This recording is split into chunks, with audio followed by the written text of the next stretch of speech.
and welcome to Listen to Our Kids, where we expose the systemic failure happening to children, one case at a time. This case was from NBC News, and it's out of Tarrant County, Texas. It's about a mother accused of horrific medical child abuse, forcing needless surgery on her 3-year-old child. Kaitlyn Rose Laura repeatedly misled medical professionals about her 3-year-old son's health and seeking unneeded treatments. She is facing charges of injury to a child and aggravated assault with deadly weapon. This lady was able to convince these doctors that he needed a feeding tube. She said that when he turned 2, he stopped eating solid foods and always had difficulty waiting, and he always had difficulty gaining weight and meeting his BMI.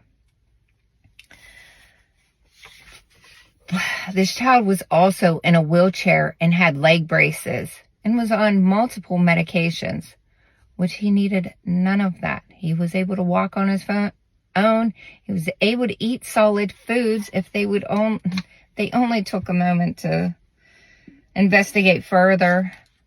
So on May 20th, a G-tube was placed, and then 10 days later, this child was readmitted to the hospital because the mother said there was problems with the device. Not only is that very frustrating, there are multiple CPS reports made about this mother.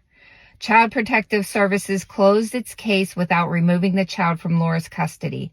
She subsequently left Cook Children's Care and began seeking treatment at Children's Medical Center, Dallas, the affidavit says. A second CPS report was filed in October, this time by his teacher, who said she observed none of the medical issues that his mother described. She said that he could move without a wheelchair or leg braces and that he ate normally. However, the investigators did not remove the boy to assess his condition independently.